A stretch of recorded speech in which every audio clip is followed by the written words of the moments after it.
আমরা অনেক সময় র্যাপিড প্রেসক্রিপশন করি। তো আমরা অনেক ডক্টর আছি যে যারা একেবারে পূর্ণাঙ্গ কেস চেকিং ছাড়া মেডিসিন সিলেকশন করতে পারে না, কিন্তু কোন ক্ষেত্রে কেস চেকিংটা পূর্ণাঙ্গ করতে হয় এবং কোন ক্ষেত্রে আংশিক কিছু লক্ষণীয় একই ডিজিজের ক্ষেত্রে মেডিসিন সিলেকশন করা যায়। তো যখন আপনার সামনে অনেক পেশেন্ট থাকবে তখন আপনি কোন প্রক্রিয়ায় পেশেন্ট দেখবেন, কিভাবে পেশেন্ট দেখলে আপনার রোগীর আরোগ্যের হারও বাড়বে এবং অনেক সংখ্যক পেশেন্ট আপনি দেখতে পারবেন। তো ইতিপূর্বে আমরা এই বিষয়ে দু একটা ক্লাসও নিয়েছি। আজকেও অনুরূপভাবে আমরা ধারাবাহিকভাবে র্যাপিড রিমেডি সিলেকশনের বিষয়ে কিছু আলোচনা করতে চাই। আমরা গতদিন মনে হয় বেশ কয়েকটি মেডিসিন নিয়ে আলোচনা করেছি, সম্ভবত 8-10টি মেডিসিন। আজকে অন্তত 10 থেকে 15টা মেডিসিন নিয়ে আমি আলোচনা করবো ইনশাল্লাহ, এবং সংক্ষিপ্ত পরিসরে একেবারে কি পয়েন্টগুলো তুলে ধরার চেষ্টা করব। তো আপনারা এটা নোট করে রাখবেন, অথবা রেকর্ড থাকলে রেকর্ডটা পরবর্তীতে আপনারা শুনে নেবেন।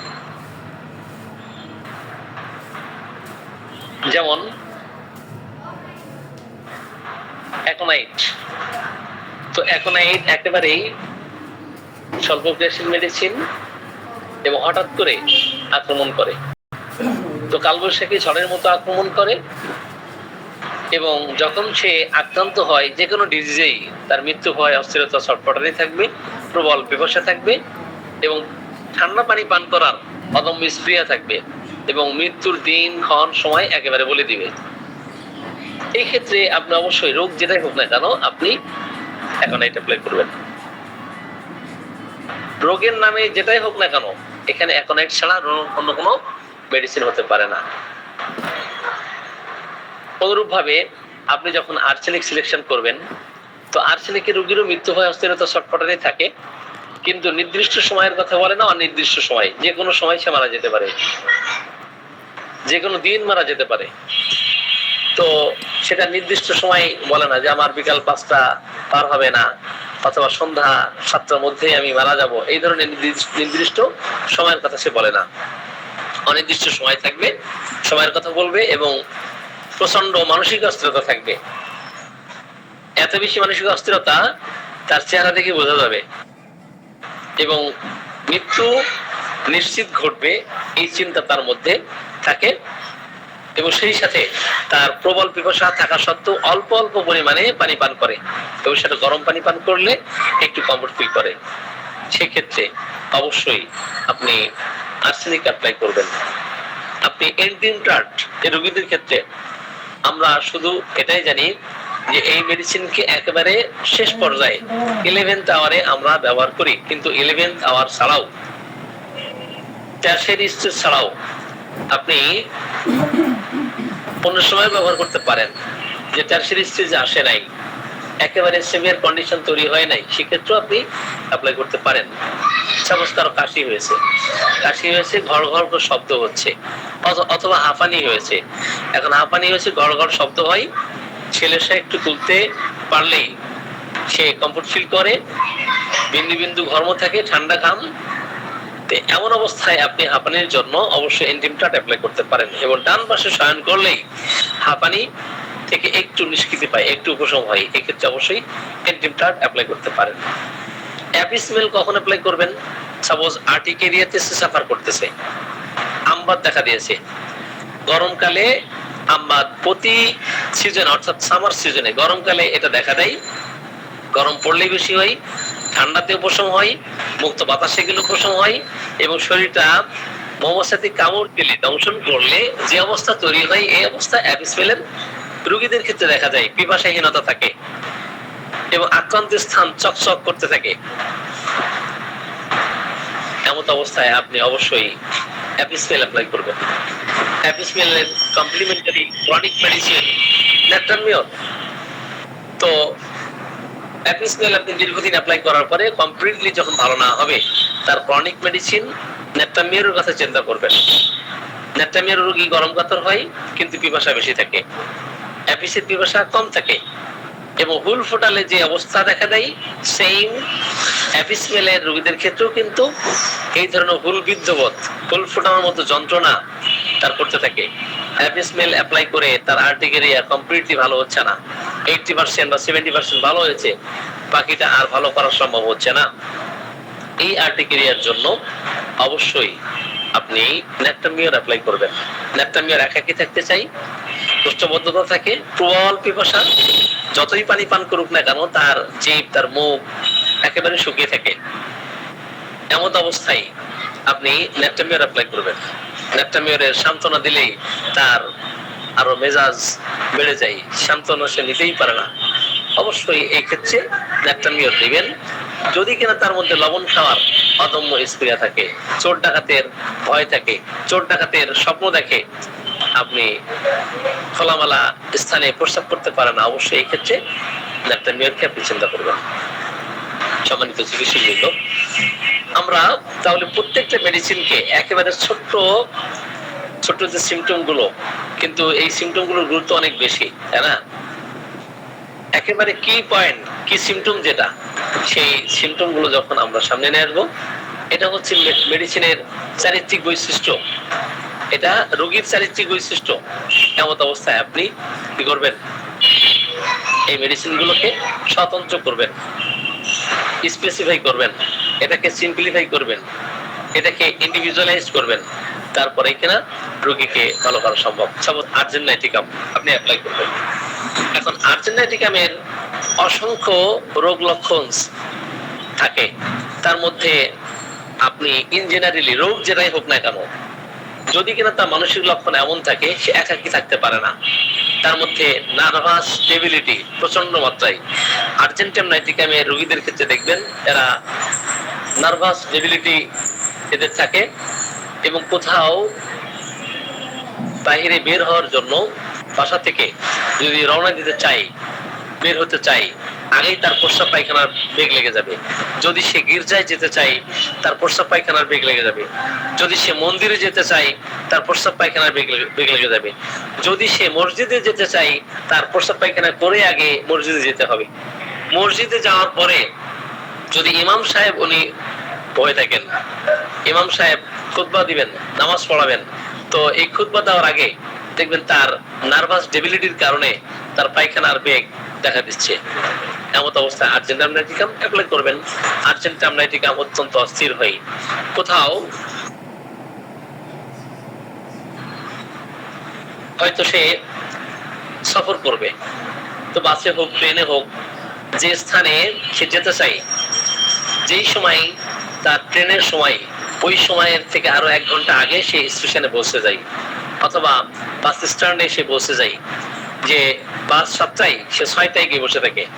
এই ধরনের মেন্টালিটি আমরা আর্জেন্টাইটিকামের রোগীদের ক্ষেত্রে দেখি। রোগ তার যেটাই হোক না কেন, এই সমস্ত লক্ষণ থাকলে অবশ্যই আর্জেন্টাইটিকাম অ্যাপ্লাই করতে হবে।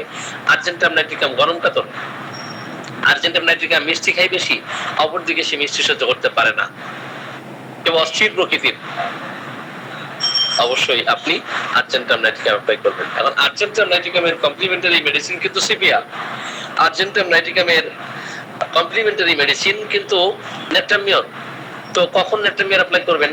আর্জেন্টাইটিকামও গরম কাতর, ন্যাট্রামিয়রও গরম কাতর।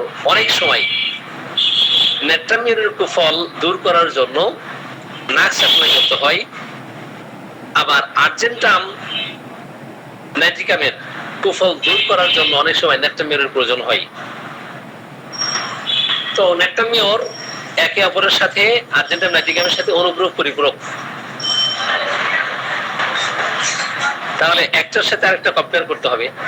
সিপিআর সাথে আর্জেন্টাইটিকাম অনুগ্রহ পরিপূরক। সিপিআর শীতকাতর হয়, আর্জেন্টাইটিকাম গরম কাতর হয়। সিপিআর সাধারণত মহিলাদের ওষুধ বলা হয়। সিপিআর রোগী দেখবেন যে তার মধ্যে স্বামী, সন্তান, সংসার, পরিবারের সদস্য যারা আছে, এরা এদেরকে দেখতে পারে না, এদের ভালো লাগে না, বিরক্তি। তো এখন একদিনে সে সিপিআর রোগীতে পরিণত হয় নাই। অতীতের হিস্ট্রি যদি এমন পাওয়া যায় যে অনেক সন্তান জন্মদান করা, অপরদিকে এক্সেসিভ সেক্সুয়াল ইন্টারকোর্স, অপরদিকে যদি অত্যধিক অ্যাবর্শনের হিস্ট্রি থাকে, অপরদিকে দীর্ঘদিন স্তন্যপান করানো, দীর্ঘদিন লিউকোরিয়াতে সাফার করা।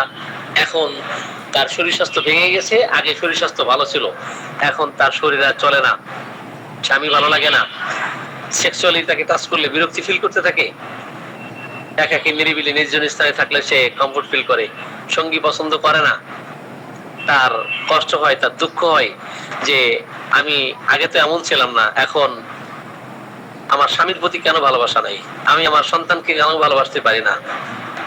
এক্ষেত্রে অবশ্যই আপনি সিবি অ্যাপ্লাই করবেন। তো আমরা একেবারে কি পয়েন্ট যেগুলো সেগুলো উল্লেখ করতেছি যে র্যাপিড রেমেডি সিলেকশনের ক্ষেত্রে এই সমস্ত লক্ষণকে অবশ্যই গুরুত্ব প্রদান করতে হবে। এখন আমরা আসি আর্নিকা বন্ড। এখন আর্নিকা আমরা অনেকেই জানি, যদি ইনজুরি হয়, ফিজিক্যাল কোন ট্রমা দেখা দেয়, elements from injury, elements from trauma, যদি আঘাতের কারণে অসুস্থতা দেখা দেয়, সেই ক্ষেত্রে আমরা চোখ বুঝেই কিন্তু আর্নিকা দেই। কিন্তু আঘাতের ফলে শুধু কি আর্নিকা, আঘাতের ফলে শুধু কি আর্নিকা কি এক মেডিসিন? না, একমাত্র মেডিসিন না। এই ক্ষেত্রে রেপার্টরিতে দেখবেন শতাধিক মেডিসিন আছে। আর্নিকা হতে পারে, ক্যাম্ফর হতে পারে, পোনিয়াম হতে পারে, ইবারসাল হতে পারে, হাইপেরিকাম হতে পারে, রাস্টক্স হতে পারে, সিমফাইটাম হতে পারে। তো এক এক জায়গায় আঘাত লাগলে এক এক ধরনের মেডিসিন এখানে আমরা অ্যাপ্লাই করতে পারি। আর্নিকা কোন ক্ষেত্রে অ্যাপ্লাই করব? ইনজুরির কারণে, যদি মাংসপেশিতে আঘাত লাগে, থেতলে গেছে, এত স্পর্শকাতর ব্যথা, ওই আক্রান্ত স্থানে এসে হাত দিতে দেয় না, স্পর্শ করতে দেয় না, aversion to be touched, approaching of others, fear approaching of others, এই ক্ষেত্রে আপনি আর্নিকার কথা চিন্তা করবেন। ক্যালেন্ডুলা কখন অ্যাপ্লাই করবেন? সাপোজ যারা বাইক চালাই, তো বাইক চালাতে গিয়ে যারা অ্যাক্সিডেন্ট করেছেন তারা খুব ভালো করেই জানেন যে বাইক চালাতে গিয়ে অ্যাক্সিডেন্ট হলে অনেক সময় ল্যাসারেশন হয়, ছিঁড়ে যায় অথবা ছিলে যায়। এই যে ল্যাসারেশন হওয়ার ফলে দেখা গেল আমরা অনেকেই ক্যালেন্ডুলা মাদার টিনসাইড স্টিরয়েডের সাথে এটাকে লোশন বানিয়ে দেই। জি, এটা খুব চমৎকার কাজ করবে। অপরদিকে আপনি পটেন্টাইজ মেডিসিন, সেটা LM2-3, এই মেডিসিন গুলো আপনি কি একটা এক্সটার্নালি হয়তো অ্যাপ্লাই করতেছেন আর একটা ইন্টারনালি। তো এক্সটার্নালি অ্যাপ্লাই না করলেও ইন্টারনালি এটা আপনি অ্যাপ্লাই করলে তার ক্ষত তাড়াতাড়ি শুকিয়ে যাবে। আঘাত লাগার পরে তার শরীর যদি হিমাঙ্গ হয়ে যায়, কোলাপসে চলে যায় এবং সমস্ত শরীর ঠান্ডা, তারপর পাখার বাতাস চাই, এই ক্ষেত্রে ক্যাম্পারের কথা আমরা চিন্তা করতে পারি। আঘাত লাগার ফলে সাপোজ স্তনে আঘাত লাগছে, স্তনে আঘাত লাগার ফলে তার স্তন শক্ত হয়ে গেছে এবং টিউমার হয়ে গেছে, ওই ক্ষেত্রে আপনি কোনিয়াম অ্যাপ্লাই করবেন। অন্ডকোষে আঘাত লাগছে, অন্ডকোষে আঘাত লাগার ফলে অন্ডকোষ বড় হয়ে গেছে, ব্যথা হয়ে গেছে অন্ডকোষ, তার টেস্টিস কি হচ্ছে, পেইন হচ্ছে আঘাত লাগার কারণে, এবং ওই অন্ডকোষটা যতটুকু ছিল তার থেকে 3 গুণ বেড়ে গেছে আঘাত লাগার পরে এবং শক্ত পাথরের মতো হয়ে গেছে, এই ক্ষেত্রে অবশ্যই আপনি কোনিয়ামকে অ্যাপ্লাই করবেন।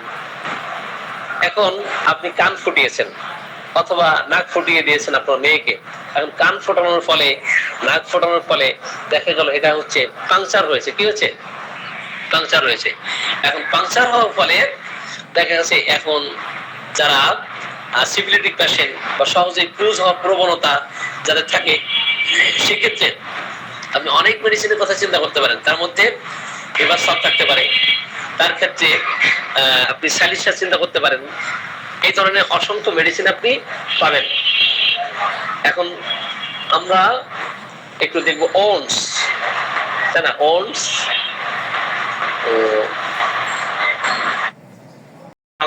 দেখি, এখানে লিরাম, নাইট্রিক অ্যাসিড সহ অনেকগুলো মেডিসিন আছে, হাইপেরিকাম সহ। তো লিরাম কখন অ্যাপ্লাই করবেন, হাইপেরিকাম কখন অ্যাপ্লাই করবেন, এটা আমাদের জানতে হবে। এনিওয়ে, আমরা ইনজেকশন তুলনা করতেছিলাম। জি, তাহলে আমরা ক্যালেন্ডুলা কখন অ্যাপ্লাই করব সেটা আমরা বুঝেছি, কোনিয়াম অ্যাপ্লাই করব কখন সেটা আমরা বুঝেছি। হাইপেরিকাম, নার্ভে যদি ইনজুরি হয়, সেটা হতে পারে আপনার মাথায় আঘাত লাগতে পারে, অথবা আপনি দরজা থেকে আপনার সন্তানের হাত ছেঁচে গেছে, আঙ্গুল ছেঁচে গেছে, এই ক্ষেত্রে আপনি হাইপেরিকামের কথা চিন্তা করতে পারেন। পায়ের তলায় তার কাটা বিঁধে গেছে, পায়ের তলায় পেরেক ফুটে গেছে, যদি গরমের উপশম হয় এক্ষেত্রে হাইপেরিকাম, যদি ঠান্ডায় উপশম হয় তাহলে নিরাপদ। আপনি ভারী কোনো জিনিস তুলতে এমন একজন চেম্বার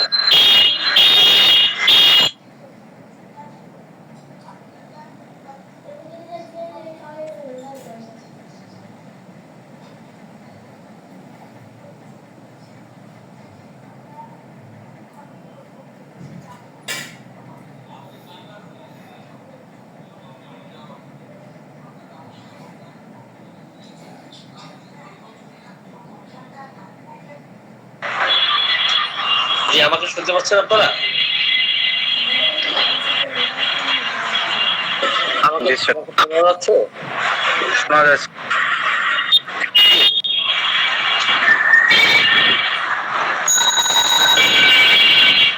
এখন ভারী কোন জিনিস উত্তোলন করতে গেছেন, ভার উত্তোলন জনিত কারণে আপনার পেশিতে আঘাত লাগছে, এই ক্ষেত্রে আপনি রাস্ট্রাক্সের কথা চিন্তা করতে পারেন, এই ক্ষেত্রে আপনি ক্যালকিরিয়া কার্বের কথা চিন্তা করতে পারেন, এই ক্ষেত্রে ব্রায়ানের কথা চিন্তা করতে পারেন। তো অনেকগুলো মেডিসিন আপনি পাবেন যে ভার উত্তোলন জনিত কারণে যদি পেশি মচকে যায় তাহলে অবশ্যই আপনি এই সমস্ত মেডিসিনের কথা আপনি ভাবতে পারেন, তাই না? কারণ কোন ক্ষেত্রে আপনি ব্রায়ানে দিবেন, কোন ক্ষেত্রে রাস্ট্রাক্স দিবেন, কোন ক্ষেত্রে ক্যালকিরিয়া কার্ব দিবেন, এটা আপনাকে স্পেসিফাই করতে হবে।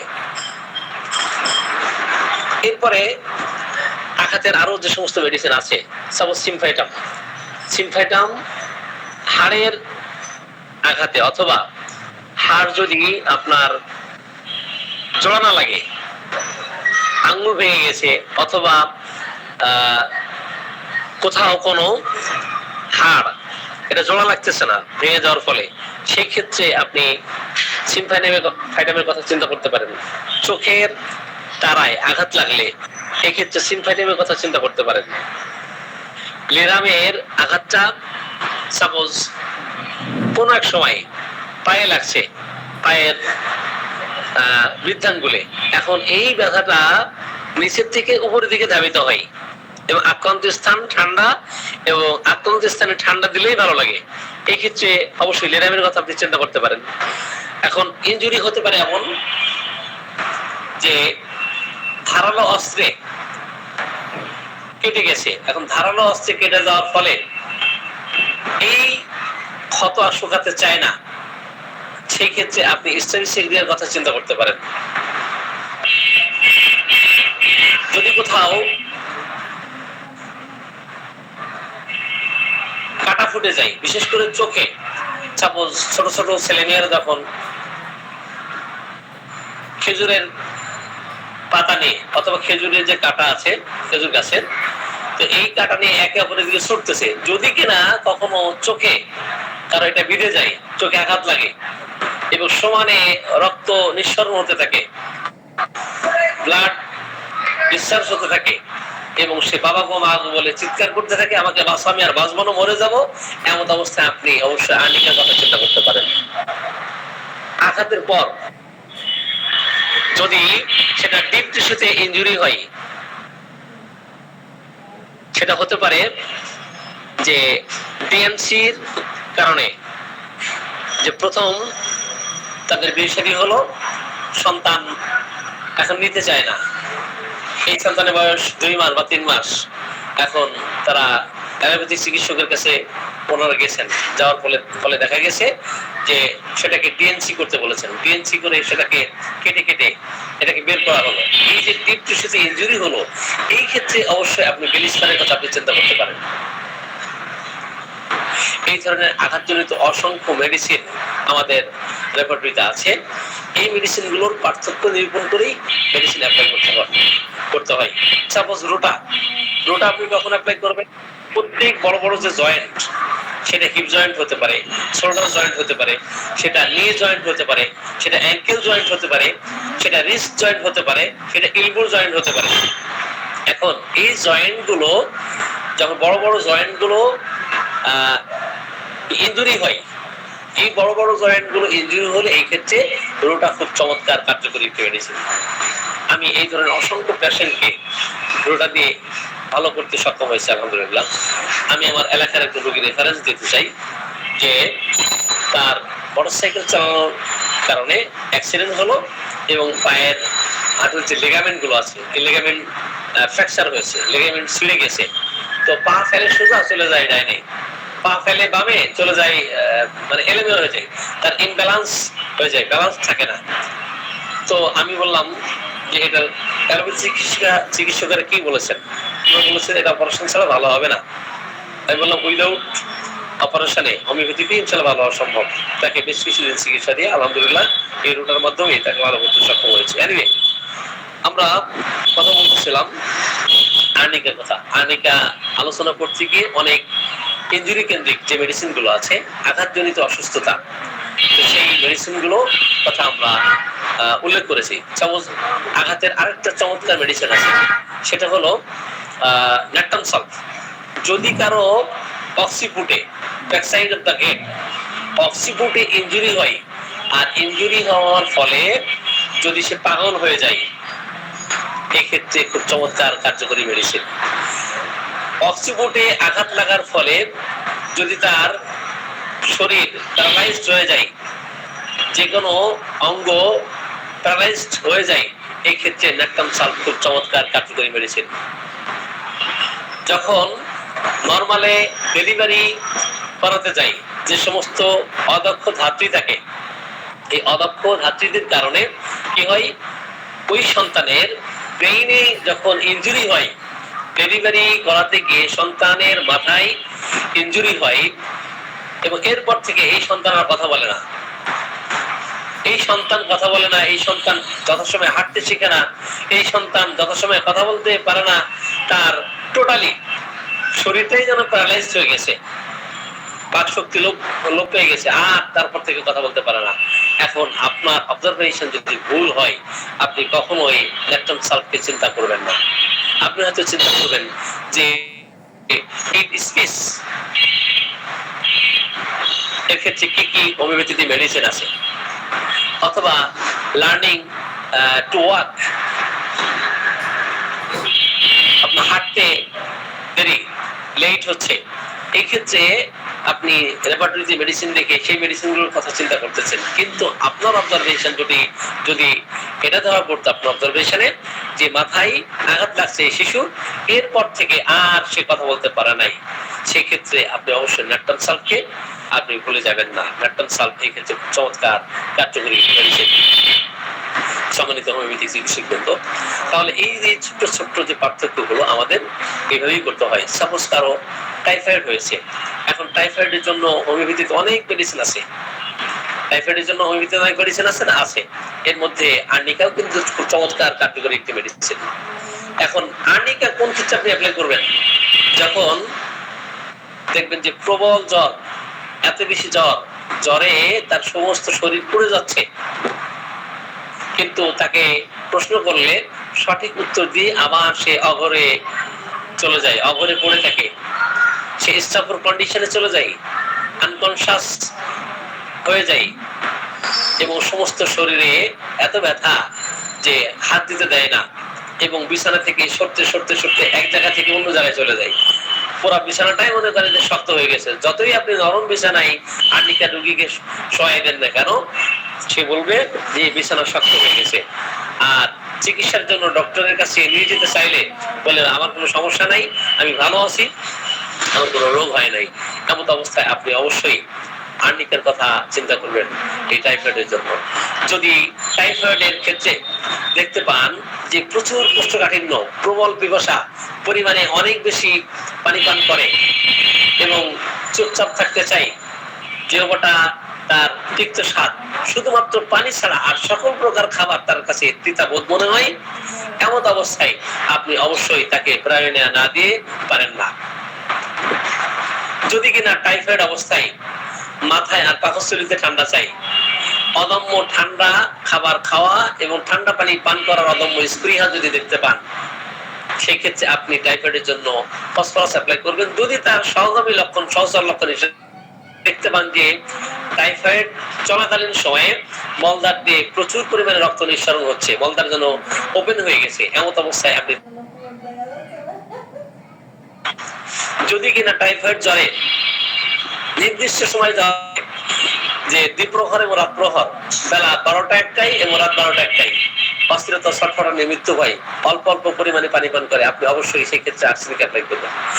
যদি টাইফয়েড জ্বরে শুধু রাতের বেলায় জ্বর আসে এবং রাতে সে বিড়বিড় করতে থাকে এবং রাত আসলে তার ভয় হয়, নিদ্রার উপক্রমে তার জ্বর বৃদ্ধি পায় এবং জিভটা বের করতে বলেছেন, জিভটা মনে সাপ যেমন কাঁপাতে থাকে, সাপের জিভটা কম্পমান থাকে, অনুরূপভাবে ল্যাকেসিসের জিহ্বাটাও এইভাবে কম্পমান থাকে এবং প্রত্যেককেই সন্দেহের চোখে দেখে এবং জ্বর অবস্থায় সে বিভিন্ন ধরনের কথাবার্তা বলতে থাকে, একটার পর একটা, ওয়ান সাবজেক্ট টু অ্যানাদার, তার মধ্যে লোকাসিটি আমরা দেখতে পারি, টকেটিভনেস আমরা দেখি। এমন অবস্থায় আপনি ল্যাকেসিস ছাড়া অন্য কোনো মেডিসিন চিন্তা করতে পারেন না। যদি কিনা দেখেন যে টাইফয়েডে আক্রান্ত, তার প্রস্রাব ঝাঁঝালো দুর্গন্ধযুক্ত এবং সে অত্যন্ত রাগান্বিত, এবং তার প্রস্রাব ঝাঁঝালো দুর্গন্ধ, তার ঘাম ঝাঁঝালো দুর্গন্ধ এবং সে শীতে কাতর, তার কাছে ক্ষমা বলে কোনো জিনিস নাই, অত্যন্ত শীত কাতর, সেই ক্ষেত্রে টাইফয়েডের জন্য আপনি অবশ্যই নাইট্রিক অ্যাসিডের কথা আপনি চিন্তা করবেন। এই ধরনের অসংখ্য মেডিসিন আমরা ল্যাবরেটরি থেকে পার্থক্য এইভাবে করে নিয়ে তাদেরকে চিকিৎসা দিতে পারি। সম্মানিত চিকিৎসকবৃন্দ, আমরা আর্সেনিকের কথা বলেছি, আর্নিকের কথা বলেছি, অনেক মেডিসিনের কথাই আমরা এইভাবে তুলে ধরেছি। এখন ইতুজা, এই গরমকালীন সময়ে সামার সিজনে দেখবেন আপনার সন্তান অথবা আরেকজনের সন্তান হঠাৎ করে অসুস্থ হয়ে যাচ্ছে, তা আপনি হিস্ট্রি নিয়ে জানতে পারলেন যে তার সন্তানকে কিভাবে ব্রেস্ট ফিডিং করানো হতো। তো ইতিহাস নিয়ে জানলেন যে যখনই বাচ্চা কান্নাকাটি করে তখনই তার মা কি করে, ব্রেস্ট ফিডিং করায় 20 মিনিট আধা ঘন্টা পর পর। একটা পর্যায়ে এই শিশু দুধ বমি করে এবং সেটা ছানা কাটা দুধ, একটা পর্যায়ে বমি করতে করতে সে দুর্বল হয়ে যায়, শ্রান্ত হয়ে যায়, আবার সে দুধ পান করার জন্য অস্থির হয়ে যায়, আবার দুধ পান করে, আবার বমি করে, আবার শ্রান্ত হয়ে যায়। ঠিক আছে, এমন লক্ষণ থাকে। আর টক দুর্গন্ধযুক্ত বমি থাকলে অবশ্যই এই ক্ষেত্রে ইথুজা অ্যাপ্লাই করতে হবে। সম্মানিত চিকিৎসকবৃন্দ, ইথুজা অ্যাপ্লাই করবেন, কিন্তু কমপ্লিটলি ভালো হলো না, বারবার রিকারেন্ট করতেছে, সেই ক্ষেত্রে আপনি ইথুজার পরে কমপ্লিমেন্টারি ক্রনিক মেডিসিন হিসেবে আপনি ডিডি করে দেখবেন, কমপ্লিমেন্টারি মেডিসিন দেখবেন যে কি কি মেডিসিন হতে পারে। সেই ক্ষেত্রে দেখলেন যে ইথুজার কমপ্লিমেন্টারি মেডিসিন ক্যালকুলেটার অ্যাপ্লাই করলে আপনার এই সন্তানের এই দুধ বমি এটা চলে যাবে। আলোচনা আসলে দীর্ঘায়িত করলে আপনাদের আসলে এটা ধরে রাখা অনেক কঠিন হবে। তো যারা প্র্যাকটিস করেন তাদের জন্য এই সমস্ত আলোচনা অত্যন্ত কার্যকরী এবং উপযোগী। তো আমি আর দু একটা মেডিসিনের পার্থক্য করেই আমি চলে যাব। সাপোজ বেলেডোনার যে কোনো রোগ লক্ষণ হোক না কেন, তার হঠাৎ করে আসবে এবং হঠাৎ করে চলে যাবে। যে কোনো রোগ, সেটা জ্বর হোক, কাশি হোক, অথবা হার্টের পেইন হোক, হঠাৎ করে আসবে, হঠাৎ করে চলে যাবে। এবং আক্রান্ত হওয়ার সময় দেখবেন তার চোখ, তার মুখ রক্তিমাভাব অবস্থা হয়ে যাচ্ছে এবং রক্তের উচ্ছ্বাস হয়ে যাচ্ছে। এক্ষেত্রে আপনি বেলেডোনাকে চিন্তা করবেন। বেলেডোনা অ্যাকিউট অবস্থায় খুব চমৎকার কার্যকরী, কিন্তু ক্রনিক অবস্থায় বেলেডোনা ক্রনিক মেডিসিন, ক্যালকেরেকার হুবহু ক্যালকেরেকার এর লক্ষণ আপনি পাবেন। এবং বেলেডোনা দিয়ে ব্যর্থ হলে ক্যালকেরেকার অ্যাপ্লাই করলে তার কমপ্লিমেন্টারি মেডিসিন হিসেবে এটা কাজ করবে, ক্রনিক মেডিসিন হিসেবে এটা কাজ করবে।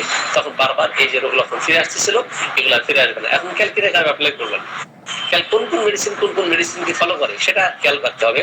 যেমন নার্স ফলো করে সালফারকে, সালফার ফলো করে ক্যালকেরেকারকে, ক্যালকেরেকার ফলো করে লাইকোপোডিয়ামকে। তো ক্যালকেরেকার অ্যাপ্লাই করার পরে দেখা গেল তার রোগ লক্ষণ বিকাল 4টা থেকে 8টা পর্যন্ত দেখা দিচ্ছে। এই ক্ষেত্রে আপনি ক্যালকেরেকার না দিয়ে তখন আপনি লাইকোপোডিয়াম অ্যাপ্লাই করবেন। তো লাইকোপোডিয়ামের রোগ লক্ষণ ডান পাশে আক্রান্ত হয়, বিকাল 4টা থেকে 8টা পর্যন্ত বৃদ্ধি দেখা দেয় এবং সেই সাথে গরম খাবার খাওয়ার অদম্য স্প্রিয়া থাকে, সে অত্যন্ত প্রতিবাদী হয়, তাকে প্রতিবাদ করলে সে আবার সহ্য করতে পারে না। এই সমস্ত লক্ষণকেই যে কোনো রোগের ক্ষেত্রে আপনি লাইকোপোডিয়াম অ্যাপ্লাই করতে পারেন। লাইকোপোডিয়াম দিলেন, বাট তার মধ্যে সোরার দোষ আছে। শরীর ম্যানিফেস্টেশন তার মধ্যে আছে, সেটা বংশগত হোক অথবা তার অর্জিত হোক। তো এই দোষ থাকার ফলে আপনি অ্যান্টিসেপ্টিক ওষুধগুলোর মধ্যে সালফার কমপ্লিমেন্টারি মেডিসিন হিসেবে লাইকো করে আপনি অ্যাপ্লাই করবেন। তো এইভাবে প্রত্যেকটা মেডিসিন যখন আমরা জানতে পারবো তখন চিকিৎসার ক্ষেত্রে একেবারেই কিন্তু বেগ পথে হবে না, আমাদের হবে। সম্মানিত চিকিৎসকবৃন্দ, আমরা আলোচনা একেবারেই শেষের দিকে নিয়ে চলে আসতেছি। তো কোন কোন মেডিসিনকে ফলো করে সেগুলো আপনার আমার দখল না থাকলে আপনি কখনোই এই সমস্ত মেডিসিনকে কি প্রত্যেকবার শরীর বিস্তৃত মেডিসিন এইভাবে তাকে দিতে পারবেন না, ব্যবহারটা আপনার আসবে। ক্যালকেরিয়া ফস আপনি কখন অ্যাপ্লাই করবেন না? ক্যালকেরিয়া ফসের রোগীদেরকে দুইটা মেডিসিনের সমন্বয় করতে পারবেন, একটা ক্যালকেরিয়া একটা ফসফরাস। তো এরা হালকা পাতলা পড়ানো হয় এবং তাদের কথা বলা শেখা, হাঁটা শেখা, তাদের ডেভেলপমেন্ট এটা স্লো, তাদের ফ্রন্টাল সেটা এটা জোড়া লাগতে দেরি হয়েছে। তো একেবারে এত জীর্ণশীর্ণ, এত হালকা পাতলা যে মেরুদণ্ড যদি সে একটু বাঁকা করে সামনের দিকে ঝুঁকে বসা আর অভ্যাস তৈরি করে, একটা পর্যায়ে দেখবেন এই মেরুদণ্ড বাঁকাই হয়ে গেছে আর সোজা করতে পারতেছে না। এদেরকে অবশ্যই আপনি ক্যালকেরিয়া ফস অ্যাপ্লাই করবেন। ক্যালকেরিয়া ফস এরা ট্রাভেলিং ডিজায়ার থাকে, ওয়ান্ডারিং ডিজায়ার থাকে, এক জায়গায় স্থির থাকতে পারে না। এদের মধ্যে কসমোপলিটন আমরা দেখতে পারি, এক জায়গায় স্থির থাকতে পারে না। এরা টিউবারকুলার ডায়াথিসিসের এই জন্য তারা ট্রাভেলিং ডিজায়ার করে এবং যা করলে তার ক্ষতি হবে সেই কাজটাই সে করতে চাই। অতিরিক্ত ম্যাস্টারবেশন করলে সে জীর্ণশীর্ণ হয়ে যাবে, এটা না করে সে থাকতে পারে না। সে সফর করতে চাই, সে বেশি বেশি মাংস খেতে চাই এবং সুস্বাদু খাবার খেতে চাই এবং পুরানো মাংস তার পছন্দ। এই সমস্ত লক্ষণ থাকলে আপনি অবশ্যই ক্যালকেরিয়া ফসকে আপনি চিন্তা করবেন। তো সকলকে ধন্যবাদ জানিয়ে সংক্ষিপ্ত পরিসরে আজকের আলোচনা এখানে শেষ করছি। আসসালামু আলাইকুম ওয়া রাহমাতুল্লাহ। সকলেই ভালো থাকুন এবং সুস্থ থাকুন। কারো কোনো কোশ্চেন থাকলে কোশ্চেন করতে পারেন।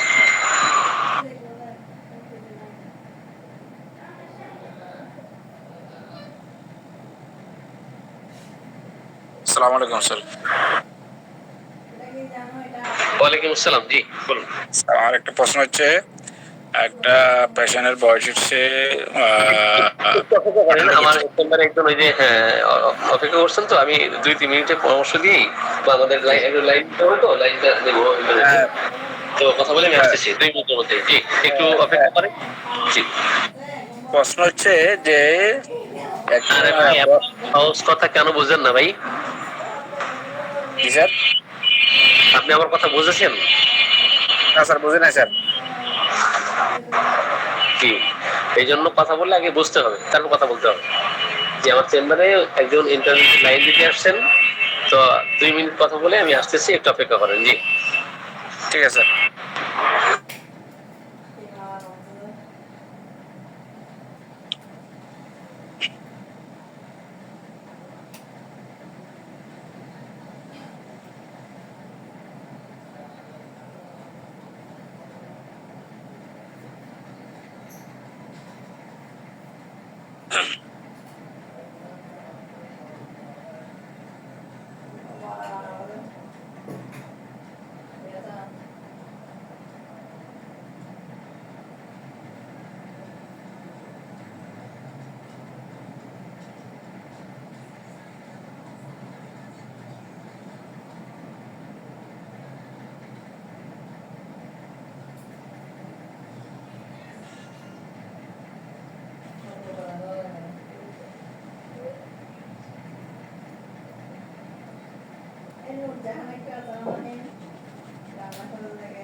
মাত্র 350 টাকা পুজোর দামি দামি কাতান শাড়ি। জি ভাই, হ্যাঁ কোশ্চেন করেন। জি স্যার বুঝাচ্ছে যে এটা যে চোখ থেকে পানি বের হয় অটোমেটিক। এটা আমি বসে আছি, কিছুক্ষণ পরে চোখ থেকে পানি বের হয়। আর চোখ থেকে পানি বের হয়। জি, আর অন্ডকোষ আগের পাশে ইচিং আছে। দুটো সমস্যা স্যার। আচ্ছা, এর জন্য কি মেডিসিন হবে সেটা বলতেছেন? জি স্যার। আপনি কোন ইয়ার পড়েন সেটা বলেন আগে। আর এটা আমি থার্ড ইয়ারে পরীক্ষা দিতে। জি জি, এই জন্য কোশ্চেন করতেছেন। এখন অন্ডকোষে ইচিং হয়, চুলকানি আছে, তাই না? জি স্যার। হ্যাঁ, এই ক্ষেত্রে রেপার্টরিতে অসংখ্য মেডিসিন আছে। এই দুইটা লক্ষণ নিয়ে আপনি কখনো মেডিসিন সিলেকশন করতে পারবেন না। একটা মেডিসিন সিলেকশন করতে হলে ওই রোগীর মোটামুটি কিছু লক্ষণ নেওয়ার পরে মেডিসিনের চিত্র ফুটছে কিনা, চিত্র আসছে কিনা। আপনি আমাদের গ্রুপে মনে হয় যখন দেখুন, আপনি মিউট করেন প্লিজ, মিউট রাখেন। যে আমার কথা বলা শেষ হলে মিউট করবেন। তো ইচিং, টেস্টিস অর্থাৎ স্ক্রোটাম, এখন স্ক্রোটাম আলাদা আর টেস্টিস আলাদা। আমি একটু রেপার্টরিতে দেখাই, স্ক্রিন শেয়ার করি, তাহলে বুঝতে পারবেন। আমি স্ক্রিন শেয়ার করেছি, দেখা যায় স্ক্রোটামে আপনার ইচিং, এক্ষেত্রে 99টার মতো মেডিসিন আছে। কতগুলো মেডিসিন? 99টা মেডিসিন। আর কি আছে? চোখ থেকে পানি পড়ে, আপনি ল্যাক্রিমেশন দেন। কি ল্যাক্রিমেশন? এটা রুব্রিক আর সাব রুব্রিক অসংখ্য আছে। এখন এখানে দেখেন সাব আছে, হ্যাঁ অনেক সাব, এখানে দেখেন প্লাস প্লাস আছে, যে lacrimation with cough, lacrimation during coryza, lacrimation afternoon, lacrimation cansai, lacrimation closing eyes on, দুইটা medicine. lacrimation itching, lacrimation when laughing, lacrimation from light, lacrimation looking steadily, lacrimation morning। তাহলে আপনি এখানে সাবে যাবেন। এই জন্য আপনার রেপার্টরি জ্ঞান থাকতে হবে, ম্যাথমেটিক্যাল জ্ঞান থাকতে হবে। হ্যাঁ, এখন অনেকের হাই উঠালে যদি চোখ থেকে পানি নিঃসরণ হয়, সেক্ষেত্রে কি মেডিসিন? আর চোখ থেকে পানি পড়ে, আপনি যেটা বলেন, এটা ইন জেনারেল কথা। 266টি মেডিসিন আছে, তাই না? এখন এই 266টা মেডিসিনের মধ্যে কিভাবে পার্থক্য করবেন, তাই না? আপনি থার্ড ইয়ার পড়তেছেন, আরো পড়তে হবে, রেপার্টরি ম্যাথমেটিক্যাল জ্ঞান অর্জন করতে হবে, আদারওয়াইজ আপনি এই দুই পাত্রগুলো মেডিসিন দিতে পারবেন না। এখন এখানে ধরেন আমি যে মেডিসিনগুলো দেখতে পাচ্ছি, যে ল্যাক্রিমেশন আইস, আপনি যে কথা বলেছেন ওই কথার প্রেক্ষিতে আমি রুব্রিক দিয়েছি। এরপরে স্ক্রোটাম ইচিং, এখন 1 থেকে 18 পর্যন্ত অথবা 20 পর্যন্ত সিরিয়ালে আসেন।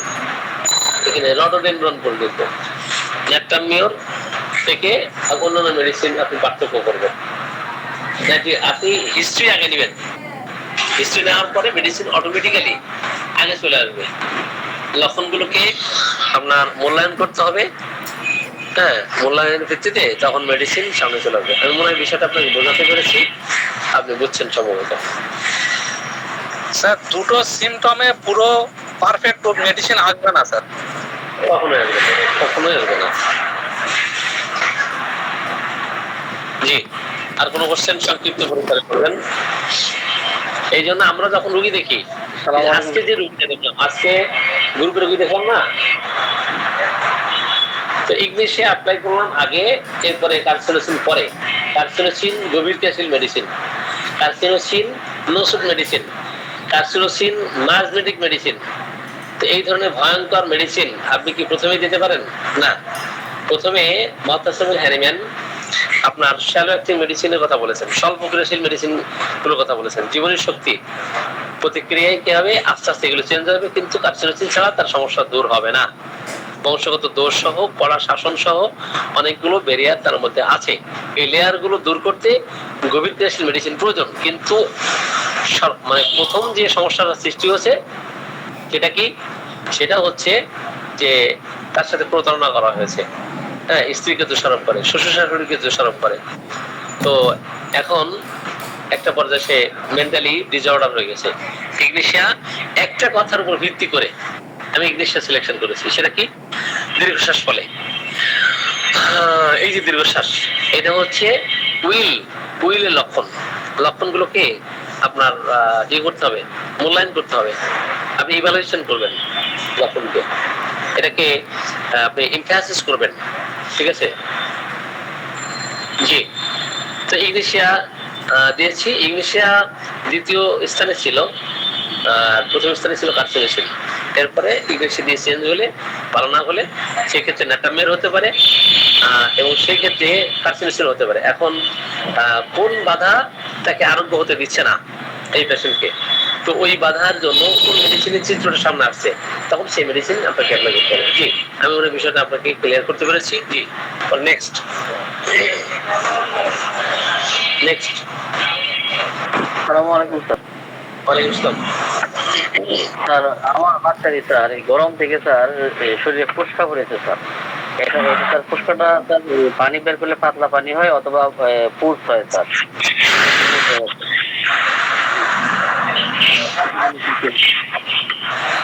জি, তো এই দুই কথার উপর তো মেডিসিন দেওয়া যাবে না, ওই একই কথা আর কি। তো কি হয়েছে, ফোসটা পড়েছে না? স্যার তার ক্যালকিরিয়া কার্বের লক্ষণ স্যার রোগী স্যার সে। ক্যালকুলেট কার্ভের লক্ষণ আপনি যদি পেয়ে থাকেন তো ক্যালকুলেট দিবেন। ক্যালকুলেট কার্ভের লক্ষণ যদি আপনি পান তো ক্যালকুলেট কার্ভ দিবেন, বুঝলেন নাই? কারণ রোগী পর্যবেক্ষণ করছেন আপনি, রোগী পর্যবেক্ষণ করতেছে আরেকজন, রোগী পর্যবেক্ষণ করতেছে আমি, তাই না? তো এখন কথা হলো যে আমার পর্যবেক্ষণ, আমি এখান থেকে যা পর্যবেক্ষণ করবো, আপনি কিন্তু ওখান থেকে রোগীকে না দেখে ওইভাবে বলতে পারবেন না। অপরদিকে রোগীর মুখ থেকে কথা শুনতে হয়, রোগীর আত্মীয় স্বজন। যেমন আমরা রোগী দেখার সময় রোগীর থেকে লক্ষণ পাই নাই, যেহেতু সেই মেন্টালি ডিজঅর্ডার। হ্যাঁ, তো তার স্ত্রী বক্তব্য নিয়েছি, তার মায়ের বক্তব্য নিয়েছি। তো এই ঘটনা কেন ঘটলো, মূল ইতিহাস খোঁজার চেষ্টা করেছি, বংশে কি কি রোগ ছিল সেগুলো জানার চেষ্টা করেছি। তারপর মেডিসিনের চিত্র যখন এসছে তখন বলেছি এখন এই মেডিসিন হবে। ক্লিয়ার? আচ্ছা, আমরা শবনম ইসলামের কাছে চলে যাবো। আমরা শবনম ইসলামের কাছে চলে যাবো। যে আপনি শুনতে পাচ্ছেন, শবনম ইসলাম উনি দীর্ঘদিন সমস্যায় সাফার করতেছেন, বিভিন্ন সমস্যা। জি, শবনম ইসলাম আপনি শুনতে পাচ্ছেন? বড় লেখা মৌলভীবাজার শুনতে পান আপনি? শুনতে পাচ্ছি স্যার। হ্যাঁ হ্যাঁ।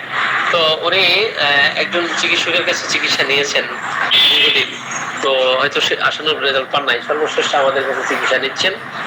একবার 1 মাসের মেডিসিন দিয়েছি, আজকে অবশ্যই 8 মাসের মেডিসিন পাঠিয়েছি। ফ্যামিলির সকলেই আমার পেশেন্ট। তো দেখেন, ওনাকে 1 মাসের মেডিসিন দেওয়াতে মানসিক যে উন্নতি, মেন্টালি ওনার যে ডেভেলপমেন্ট এসছে, ইমপ্রুভমেন্ট এসছে, এটা অভাবনীয়। 80% বলে মানসিকভাবে উনি ভালো আছেন, এবং আগে ঘুমতো না, এখন ঘুম হচ্ছে। তো এখন এটা কি 2-1টা কথায় কি সম্ভব হয়েছে? না, 2-1টা কথায় এটা সম্ভব হয় নাই। আমরা টোটাল হিস্ট্রি নিয়েছি, হিস্ট্রি নেওয়ার পরে যে মেডিসিনের চিত্র ফুটে উঠছে ওই চিত্র অনুযায়ী মেডিসিন দিয়েছি, কাজ করছে। আবার সকল রোগী আমার কাছে ভালো হয়ে যাবে এটাও ঠিক না। আমার কাছে 80%, 70%, 80% ভালো হয়, বাকি পেশেন্ট ভালো হয় না। ঠিক আছে, এটাই স্বাভাবিক।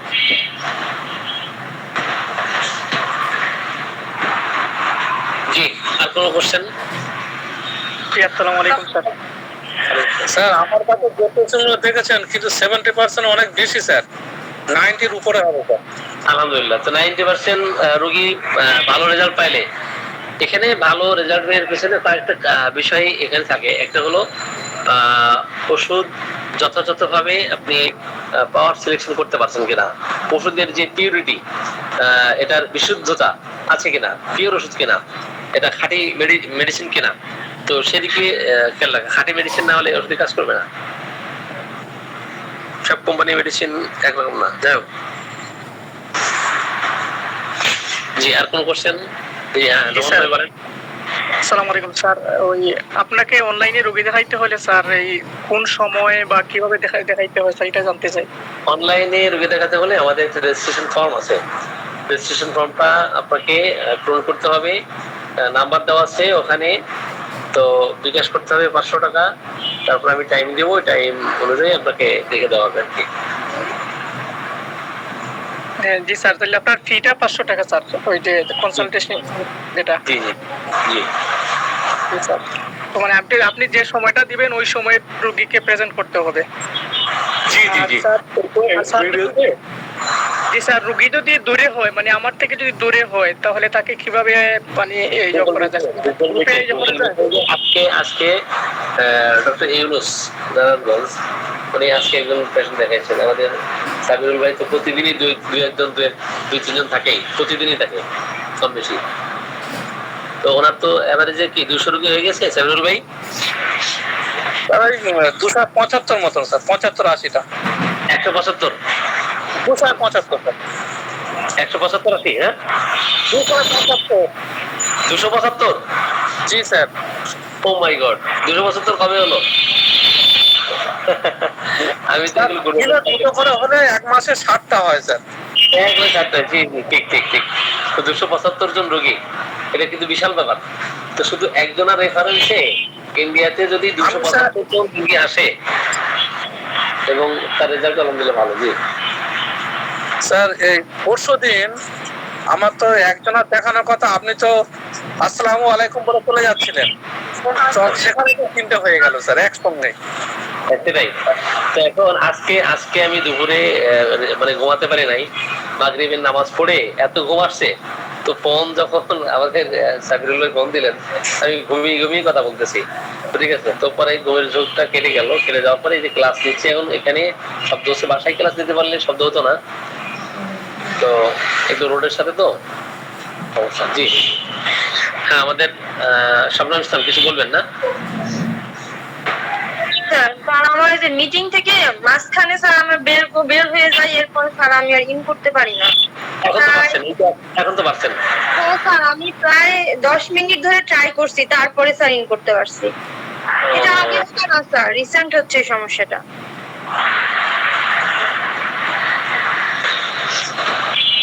জি, তো এটা আমি তো এই বিষয়ে খুব বেশি এক্সপার্ট না। এখানে আপনি ইয়ে করতে পারেন, ওই যে রেজিস্টার দিতে পারেন, রেজিস্টার দিয়ে আর আপনি হোয়াটসঅ্যাপ থেকে ঢুকবেন, ফেসবুক থেকে না ঢুকে হোয়াটসঅ্যাপ থেকে ঢুকি স্যার। হোয়াটসঅ্যাপ থেকে ঢুকবেন। জি জি, সেটা ভালো হবে। স্যার জি, আর স্যার রোগী যদি জি স্যার রোগী যদি দূরে হয় তখন তাকে কিভাবে ইয়ে করা যায় গ্রুপে? ওনাকে আমরা ওই লিঙ্ক দিয়ে, যে লিঙ্কটা দেওয়া আছে পার্মানেন্ট লিঙ্ক, এই লিঙ্কটা আমরা দিয়ে দিই, অথবা উনি অনলাইনে না থাকলে অফলাইনে কল দিবেন। কল দিলে আমি ওনাকে দেখে দিয়ে তারপর আপনাকে বলে দেবো যে এই মেডিসিন এইভাবে করা যায়। ঠিক আছে? আর আমাদের কাছে মেডিসিন নিতে চাইলে সেটা ভিন্ন কথা। জি স্যার ধন্যবাদ। ওকে স্যার আজকে একটা পেশেন্ট দেখেছিলেন স্যার, ওই যে মানসিক মেন্টাল ডিসঅর্ডারের। স্যার মাগরিবের আজান পর্যন্ত আমি ছিলাম স্যার, তখন মসজিদে নামাজ শুরু হয়ে গেল, তারপরে আর থাকতে পারি নাই। মেডিসিনটা কি হবে? ইগনেশিয়া দিয়েছি, এরপরে কার্সিনোজেন লাগবে। জি স্যার ধন্যবাদ। জি, রমজান মুসলিমা বেগম, জি হাত তুলেছেন, আপনার হাত তুলেছেন। জি বলেন। স্যার এখানে ক্লাসের সময় যে বললেন আইজেন্টাম নাইটেকাম, এটা ক্রনিক মেডিসিন না ভূমিকা বলছিলাম নাকি নেট্রামিওর বলছিলেন? এটা আমার উল্টা পাল্টা বলছি। লিখতে পারি? কমপ্লিমেন্টারি মেডিসিন, কমপ্লিমেন্টারি মেডিসিন, তারপর হচ্ছে ইয়ে নেট্রামিওর। ঠিক আছে? লেট্রামিল সেটিও বলছিলেন হ্যাঁ স্যার। জি জি, তাহলে স্যার নেট্রামিওর এটা কি নাক্স ভূমিকা বলছিলেন? নেট্রামিওর এর কুফল দূর করবে নাক্স। জি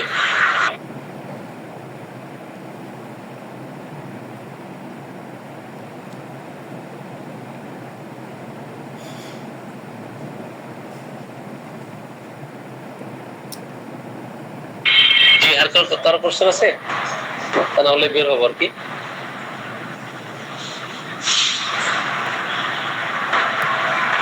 আর কারো কোশ্চেন নাই না? রমজান লিমে একটা হাত তুলেছেন। তো ঠিক আছে, বিদায় নেই। যে আসসালামু আলাইকুম।